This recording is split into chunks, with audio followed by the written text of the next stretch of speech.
सो NEET 2023 में करीब 140 दिन बचे हैं। आपका कल मॉक टेस्ट हुआ, आपको एक अच्छा आइडिया लगा होगा कि कहां पे चीजें वर्कआउट हो रही है और कहां पे आपको ज्यादा मेहनत करने की जरूरत है। याद रखिएगा, मॉक टेस्ट का एक पर्पस यह है कि आपकी स्पीड और स्टैमिना बिल्टअप हो 200 मिनट के लिए फोकस करने के लिए। पर दूसरा जो इंपॉर्टेंट एस्पेक्ट है वो ये है कि मॉक टेस्ट आपको डायरेक्शन देता है कि कहां पे आप एक्स्ट्रा टाइम दे, वो जगह जहां पे आपकी परफॉर्मेंस अच्छी नहीं है वहां पे ज्यादा टाइम देना है। अब इस वाली वीडियो में जो मैं कवर करना चाहता हूं, मैंने एक वीडियो बनाया था कि आप अपना अब से लेके 31 मार्च तक का स्केड्यूल कैसे बना सकते हैं। अब स्केड्यूल की एक ब्यूटी ये होती है कि उसमें कुछ चीजें पहले और कुछ चीजें बाद में करनी होती है, वो कैसे डिसाइड करें। या आप रिवीजन करना चाहते हैं, कुछ चीजें पहले कर सकते हैं, कुछ चीजें बाद में कर सकते हैं, सारी चीज तो एक दिन में कर नहीं पाएंगे, कैसे डिसाइड करें। तो उसका एक अच्छा तरीका ये हो सकता है कि जरा ये समझ लें कि पैटर्न क्या रहा है। 2022 का ले तो 3 पेपर हुए। आप में से काफी सारे लोगों को नहीं पता होगा कि आपका जो एक एग्जाम हुआ था 17 जुलाई को इस साल, उसके साथ अब्रॉड का जो पेपर आता है, इंडिया के बाहर जो पेपर आता है, चाहे वो नेपाल में आए, चाहे बहरीन में आए, कुवैत में आए, दुबई में आए, आबू धाबी में आए, नाइजीरिया में आए, लागोस में आए, इट वाज डिफरेंट। और उसके बाद 4 सितंबर को गंगानगर का पेपर हुआ। पैटर्न में कुछ चीजें थी, क्वेश्चन मोटे मोटे थे, असर्शन रीजन थे, मैच मेकिंग थे, स्टेटमेंट टाइप थे, ग्राफ वाले क्वेश्चन थे।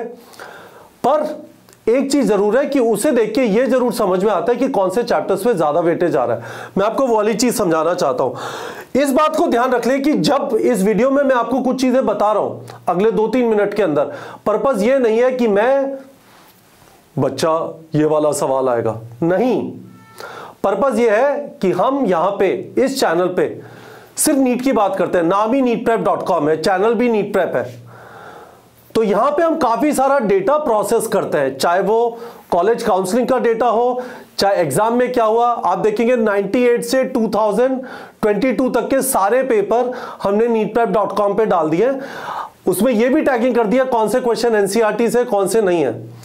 आइडिया क्या है, नीट के बारे में आपको तैयारी करनी है, कुछ भी इंफॉर्मेशन चाहिए, हमारी वेबसाइट neetprep.com और नीटप्रेप ऐप या फिर नीटप्रेप के चैनल पे सारी चीजें मिल जाएंगी। तो उसमें से एक चीज मैं आपको यह बताने की कोशिश कर रहा हूं कि आपको हम इंफॉर्मेशन प्रोवाइड कर रहे हैं। इसका मतलब ये नहीं कि एग्जैक्टली यही होगा, पर उस इंफॉर्मेशन का लॉजिक क्या है वो भी समझा देंगे। उसके बाद अल्टीमेटली आपको एक फ्रेमवर्क दे देंगे जिसमें आप डिसाइड कर सकते हो। तो पहली चीज ये समझ लीजिए, पर्पस ये नहीं है कि बाबा जी का काम किया जाए कि बेटा ये आएगा, नहीं, बिल्कुल नहीं। यदि आपको ये कोई बोलता है कि ये वाला क्वेश्चन अटकेगा, गवार है वो, निश्चित बेवकूफ है। यदि वो ये बोलता है कि मुझे पता है इस वाली जगह से पेपर आएगा। दूसरी चीज,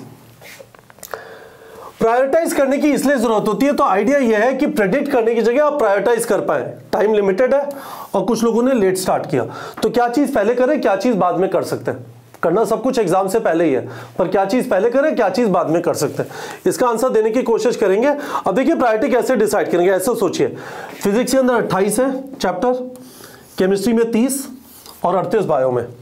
आपको क्या करना है, अपने दिमाग में बैठा लीजिए कौन से आपको इजी लगते हैं, कौन से डिफिकल्ट लगते हैं। ऐसे सोच लीजिए इजी वाले वो चैप्टर्स हैं जिनके क्वेश्चन जब आते हैं पेपर के अंदर या आप क्वेश्चन प्रैक्टिस करते हैं ज्यादातर सही हो जाते हैं। डिफिकल्ट वाले वो हैं जहां पे आपके दिन में धक धक होता है ना, गलत होगा वापस आ गया रोटेशन मोशन, गलत होगा वापस आ गया फ्लूइड्स, गलत होगा वापस आ गया जेनेटिक्स, है ना, वो डिफिकल्ट मान लीजिए 1 मिनट के लिए। तो आपको बस इतना करना है, कोशिश करके यदि फॉर एग्जाम्पल इजी है, आपको इजी लगता है और वेटेज ज्यादा है, वेटेज मोर, तो ये हायर प्रायोरिटी हो गया। और डिफिकल्ट है एंड वेटेज लेस, ज्यादातर सवाल कम आए हैं, है ना, ये लोअर प्रायोरिटी हो गया। चलो एग्जांपल देता हूं आपको। लेट्स से बायोमोलिक्यूल्स इजी लगता है, बायो में, है ना, इससे खूब क्वेश्चन आते हैं, 4 से 5 क्वेश्चन, तो ये डेफिनेटली कर लीजिए। लोअर में मैकेनिकल प्रॉपर्टीज ऑफ फ्लूइड्स, है ना, आपकी जान निकले जा रही है, चीजों पे चीजें पढ़े जा रहे हैं, सवाल आते हैं 1 से 2, यदि एनालिसिस बोलता है तो इसको लोअर प्रायोरिटी कर लीजिए, इसको बाद में कर लेना, इसको हायर प्रायोरिटी कर लीजिए। चलो अब देख लेते हैं तो वेटेज क्या था। ये पीडीएफ नीट प्रेप के टेलीग्राम चैनल पे डाल दिया, टेलीग्राम चैनल का लिंक वीडियो के डिस्क्रिप्शन में, ठीक है। तीनों पेपर उठाए हमने। ये दोनों पेपर आए थे आपके 17 जुलाई को और ये आया था 4 सितंबर को। By the way guys, we have a very good team. आप कमेंट सेक्शन में उन्हें थैंक यू बोल सकते हैं, मैं उन्हें बोलता हूँ ये कर दो और ऐसी इंफॉर्मेशन बना के देते हैं, है ना। तो देखिए बायो में अब बहुत इंटरेस्टिंग है। बायो का तो पैटर्न समझ लीजिए, एटलीस्ट जब से सेक्शन ए सेक्शन बी चालू हुआ है और जेई में क्योंकि इस बार वापस इंटरनल चॉइस हो रही है, तो आप ये मान सकते हैं कि नीट के अंदर भी ऐसा होगा कि इंटरनल चॉइस होगी। तो ये देखिए, ये जो क्वेश्चंस हैं इनका वेटेज इसलिए ज्यादा हो रहा है कि ज़ूलॉजी बॉटनी दोनों में आ रहा है। ज़ूलॉजी बॉटनी दोनों साइड पे आ रहे हैं। ये वो वाले चैप्टर्स हैं, ये वो नहीं है। फोटोसिंथेसिस, ये भी ज़ूलॉजी बॉटनी, ये वो नहीं है। ये बॉटनी का है, प्योर ज़ूलॉजी का है। देखो ज़ूलॉजी बॉटनी, ये बॉटनी है ना, ये ज़ूलॉजी है, बॉटनी है। तो आप यदि टॉप के देखेंगे यहाँ पे, molecular basis of inheritance, principles of inheritance and variation, biotechnology, principles and processes, biomolecule, cell cycle and cell division. देखिए आपको यहाँ पे ये 2 और मिल जाएंगे। तो डेफिनेटली है ना, ऐसा लगता है इकोसिस्टम, बायोडाइवर्सिटी, कहीं पे आपको ऑर्गेनिज्म एंड पॉपुलेशन भी मिल जाएगा। तो शायद ऐसा लगता है कि जो 4 यूनिट्स है, सेल जो है दोनों तरफ आ सकता है, जेनेटिक्स एंड इवोल्यूशन है दोनों तरफ आ सकता है, बायोटेक्नोलॉजी के 2 चैप्टर है दोनों तरफ आ सकता है, इकोलॉजी के 4 चैप्टर है दोनों तरफ आ सकता है। इसके अलावा एक रिप्रोडक्शन इन ऑर्गेनिज्म है जो दोनों तरफ आ सकता है, लिविंग वर्ल्ड दोनों तरफ आ सकता है, बाकी सारे ज़ूलॉजी और बॉटनी में आते हैं। हालांकि जो आपके बायोलॉजी इन ह्यूमन वेलफेयर है वो भी दोनों तरफ आ सकते हैं, पर उसके ज्यादा सवाल यहाँ पे नहीं दिखाई दे रहे है ना। ह्यूमन हेल्थ एंड डिजीज तो ज़ूलॉजी में आएगा। तो यहां से आपको मोटा मोटा आइडिया लगता है कि 4 जो यूनिट्स है, सेल, जेनेटिक्स, बायोटेक्नोलॉजी और इकोलॉजी, इस पे ज्यादा एफर्ट डालना है। जो फैक्चुअल चीजें वो बाद में कर लीजिए, animal kingdom, plant kingdom, morphology, anatomy, है ना, तो बहुत सारी चीजें याद करनी पड़ती है, उनको थोड़ा बाद में कर लीजिए और बीच में बचे हुए चैप्टर कर लीजिए। तो इस तरह से प्रायोरिटाइज कर सकते हैं। चलो, बाय द वे पीडीएफ जबरदस्त है गाइस, दिस इज फैंटास्टिक। इस तरह से डेटा ऑर्गेनाइज होकर कहीं पे दिया नहीं गया, इससे आपको है ना एक नजरिया मिल जाएगा। देखो ऑर्गेनिज्म एंड पॉपुलेशन भी 3-4 सवाल यहाँ से आ रहे हैं। केमिस्ट्री में आ जाता है। अब केमिस्ट्री वगैरह में है ना, थोड़ा अपने दिमाग में ये डाल लीजिए कि कोई भी चैप्टर से 1 क्वेश्चन से कम नहीं आएगा, कोई भी चैप्टर से 3 क्वेश्चन से ज्यादा नहीं आएंगे, which is what you will largely see here. कोई भी चैप्टर से 1 क्वेश्चन से कम नहीं आएगा, कोई भी चैप्टर से 3 क्वेश्चन से ज्यादा नहीं आएंगे। इसका मतलब ये है, और बाय द वे ये हालांकि नीचे आ रहा है अंकल जी वाला चैप्टर, पर इसका चक्कर क्या है, आपको ये नहीं आता ना तो आपसे बाकी भी नहीं होंगे, है ना। तो ये गलत जगह पे दिखाई दे रहा है। आप ये this is the most important chapter, क्योंकि इसके ऊपर आपके जो 17-18 क्वेश्चन ऑर्गेनिक केमिस्ट्री से आएंगे, उसका बेस, फाउंडेशन, जो भी आप बोलना चाहते हैं, नींव, तो यही है। तो इसको यहां पे मत मानिए, this should be right at the top, the biggest chapter of your NEET syllabus. और ये नहीं आया तो आपसे बाकी जगह पे भी गलतियां होंगी, है ना।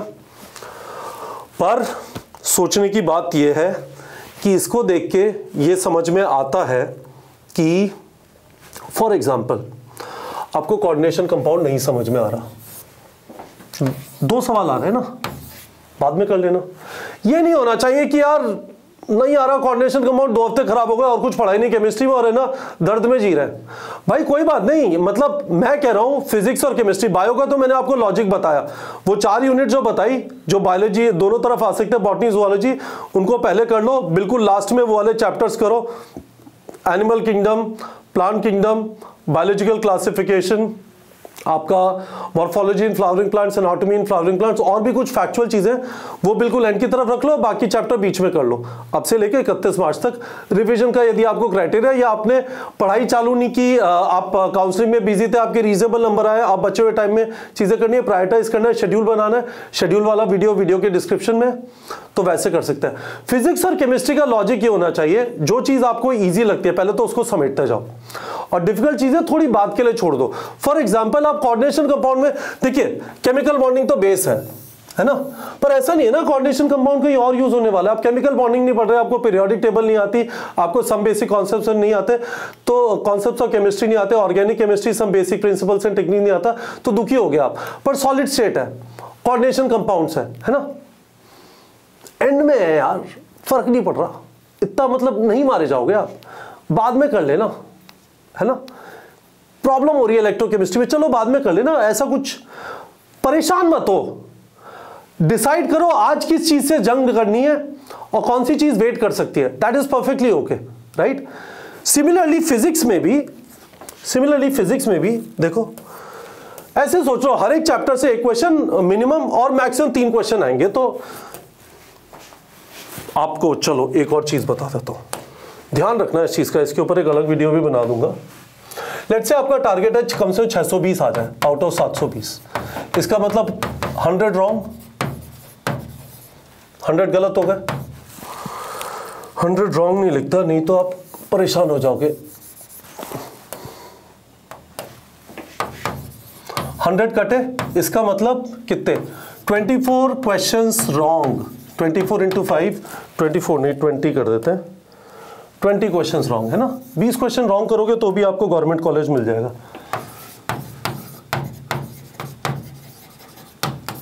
पर आज यदि आपने इस चीज को लेके दुखी होना चालू कर दिया कि मुझे ये चीज नहीं आती, कोई बात नहीं मेरे दोस्त। 20 क्वेश्चन रॉन्ग का मतलब है, ऐसे सोचो कि ऑलमोस्ट 10 से 12 चैप्टर आप बिल्कुल छोड़ के चले जाओगे तो भी आपका गवर्नमेंट कॉलेज में होने का सीन है। पर जो आप कर रहे हो कॉन्फिडेंस से अच्छी तरह करो और ये सोच के रखो कर लूंगा, आज नहीं हो पा रहा, हटा, आगे बढ़ता हूं, कोई और चैप्टर करता हूं, इसमें बाद में आ जाऊंगा। तो ये चीज आप अपने स्केड्यूल में डाल सकते हैं। बाय द वे बिना स्केड्यूल के मत करना, नहीं तो ऐसा हो सकता है आपने बिना शेड्यूल के किया कि 30 अप्रैल आ गया और उस समय पे आपके 20 चैप्टर बचे हुए हैं, वो मतलब है ना। मैं वापस बोल रहा हूं, आप जो है प्रायोरिटाइजेशन करना है, this should get reflected in the schedule. Schedule का मतलब है हर हफ्ते क्या क्या करेंगे वो लिख लीजिए और सारे चैप्टर जो आपके बचे हुए हैं और आपका जो रिवीजन का प्लान है वो शेड्यूल में दिखाई देना चाहिए। वो वाला वीडियो मैंने डिटेल में कवर किया था, वीडियो के डिस्क्रिप्शन में डाल दिया। तो होपफुली आपको ये बात समझ में आ गई होगी, है ना। This is very useful document, ठीक है। अब ये देखो यहां पे भी इलेक्ट्रोमैग्नेटिक इंडक्शन, ऑसिलेशन, है ना, नहीं आ रहा ऑसिलेशन समझ में, परेशान हुए जा रहे हो, कोई बात नहीं यार, कोई बात नहीं, बाद में कर लेना। वेव्स नहीं समझ आ रहा, बाद में कर लेना, जो समझ में आ रहा वो तो कर लो। अभी 5 चैप्टर नहीं आते होंगे, 25 तो अच्छी तरह कर सकते हो। 5 चैप्टर से कितने क्वेश्चन आ जाएंगे, 10 आ जाएंगे, 40 में से 40 क्वेश्चन सही हो सकते हैं। खुद के ऊपर कॉन्फिडेंस रखो, 20 क्वेश्चन सही नहीं होंगे तो भी आपका गवर्नमेंट कॉलेज में हो जाएगा। अब मैं आपको एक सजेस्टेड तरीका बता देता हूं प्रायोरिटाइजेशन का। मैंने आपको लॉजिक बता दिया। हमने 2020 में ये आपको एक पिरामिड दिया था, मैंने कार्यन के साथ वीडियो किया था, उससे पहले हम लोगों ने एनालिसिस वगैरह करके डिसाइड किया था, देखा था कि क्या हो रहा है। देखो 2020 का है ये, जाओ तो टेलीग्राम चैनल पे जाके देख लो, है ना, आपको ये दिख जाएगा, जबरदस्त है। देखो यहां पे भी लिखा हुआ है cell biology, genetics and evolution, जन जन्मांतर से ये इंपॉर्टेंट रहे हैं, बायोटेक्नोलॉजी, इकोलॉजी। बस ये हुआ है रिप्रोडक्शन और ह्यूमन फिजियोलॉजी, क्योंकि यहाँ से स्पेसिफिकली बॉटनी और जूलॉजी में बनता है सेक्शन ए सेक्शन बी की वजह से। जब हमने पिरामिड बनाया था सेक्शन ए सेक्शन बी नहीं आता था, कोविड नहीं आया था, है ना। तो आपको बायो का सोचना है तो ये 4 यूनिट, कौन सी यूनिट है, यूनिट्स 1 2 3 6 7 8 9 10, इसको नंबर 1 प्रायोरिटी रख लो, नंबर 3 अपनी यूनिट 1 एंड यूनिट 2 रख लो और बीच में बाकी यूनिट्स रख लो। बाय द वे हम जो लाइव क्लासेस पढ़ा रहे हैं एग्जैक्टली इसी लॉजिक से क्लासेस कंप्लीट कराई जा रही है, आपके टेस्ट भी थोड़े इसी लॉजिक से हो रहे हैं, है ना। तो कौन कौन सी यूनिट रह गई, 3 4 5 8, है ना, 4 3 7 2 9, एक और रह गई, 4 5 6 और 8, चलिए 6 लिख देते हैं, है ना। इस तरह से कर लो। तो ये हाईएस्ट प्रायोरिटी हो गई, उसके बाद ये हो गया, फिर ये हो गया। सिमिलरली यहाँ पे यही लॉजिक से केमिस्ट्री देखते हैं। ऑर्गेनिक केमिस्ट्री के 6 चैप्टर लिखे हुए, आपका organic chemistry some basic principles and techniques, hydrocarbons, फिर 4 चैप्टर आपके 12th के haloalkane, haloarene, alcohol, phenol, ether, aldehyde, ketones, carboxylic acid, bromine 6 लिख दिए। फिर आपके जो बेस चैप्टर्स हैं, है ना, इनऑर्गेनिक के लिए आपने वो रख लिया। इसमें लॉजिक ये लगाया गया कि यदि आपको फिजिकल केमिस्ट्री से तकलीफ होती है तो फिजिकल थोड़ा बाद में कर लो, अभी ऑर्गेनिक इनऑर्गेनिक को समेट लो, है ना। इस तरफ जनरली जो चैप्टर आपको मुश्किल लगते हैं उनको ऊपर की तरफ रख दिया। देखो, रोटेशनल मोशन, फ्लूइड्स, परेशान मत हो, थर्मोडायनेमिक्स, ऑसिलेशंस, मूविंग चार्जेस, है ना। ये पिरामिड भी हमने नीट प्रेप के टेलीग्राम चैनल पर डाल दिया है। This could be one way of prioritising. तो आपके शेड्यूल में सबसे पहले बॉटम ऑफ द पिरामिड चीजें हो जाएंगी, उसके बाद मिडिल वाला हो जाएगा और उसके बाद टॉप वाला हो जाएगा। आप इस तरह से भी सोच सकते हैं। तो आपको एक पर्सपेक्टिव दिया जा रहा है, क्या बताने की कोशिश कर रहे हैं हम। जो हमें इंफॉर्मेशन अवेलेबल है, जिस टाइप के पेपर आ रहे हैं, उसके बेसिस पे हम लोग अब से लेके हम करीब क्या 19 दिसंबर को खड़े हुए, 11 दिन इधर, और उसके बाद करीब 90 दिन 31 मार्च तक। तो 101-102 दिन के आसपास की बात करें। इसमें हम जो हमारा सिलेबस बचा हुआ है वो कैसे कंप्लीट करें without compromising on the quality of preparation. ये नहीं कि बस पन्ने पलट दिए, हो गया, नहीं होगा। चाहो तो सारे चैप्टर के भी नाम ले देता हूं, उससे नहीं होता है। उसका मतलब ये नहीं है कि मैं नीट में 720 स्कोर करूंगा।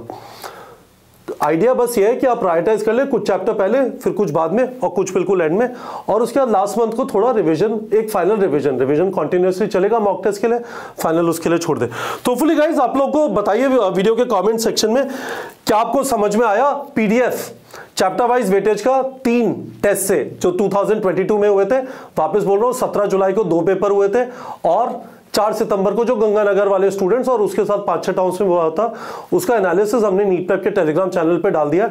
मैंने ये पिरामिड श्री 108 बार आर्यन जी महाराज के साथ मैंने एक वीडियो किया था जिसमें ये चीज कवर की थी, ये भी नीट प्रेप के टेलीग्राम चैनल पे डाल दिया। You will find it extremely useful. पर अगेन मैं आपसे ये कह रहा हूं, ये सब चीजें जाया है, फालतू है, यदि आप सोच के बैठ के पीछे हट के बचे हुए टाइम के लिए एक शेड्यूल नहीं बनाएंगे। हमने ब्लैंक शेड्यूल, सैंपल शेड्यूल, जो भी आप बोलिए, सब कुछ अगेन टेलीग्राम चैनल पे डाल दिया है। पर बनाना आपको पड़ेगा। डॉक्टर आप बनेंगे, कोई आपको गोदी में उठा के गवर्नमेंट कॉलेज के अंदर छोड़ के नहीं आ सकता। एग्जाम आपको लिखना है, आपके पेरेंट्स, आपके फ्रेंड्स, आपके शुभचिंतक और हम लोग यहाँ पे नीट प्रेप पे, all of us are cheerleaders. We can help you, but we can't write the exam for you. We can't make the schedule for you. तो गाइस शेड्यूल बना लीजिए। शेड्यूल कैसे बनाएंगे उसका लिंक वीडियो के description में, कुछ दिन पहले मैंने उसके ऊपर वीडियो बनाया था। बताइए वीडियो के कमेंट सेक्शन में फायदा हुआ, समझ में आया, और प्रॉमिस करिए कि आप आज सोने से पहले शेड्यूल बनाएंगे। 3-4 घंटे का काम है, बड़ी सुकून की नींद आएगी। एक बार शेड्यूल बना लेंगे और आपको फिर पता होगा कि हर रोज और हर हफ्ते क्या चीज खत्म होनी है। ठीक है बच्चों।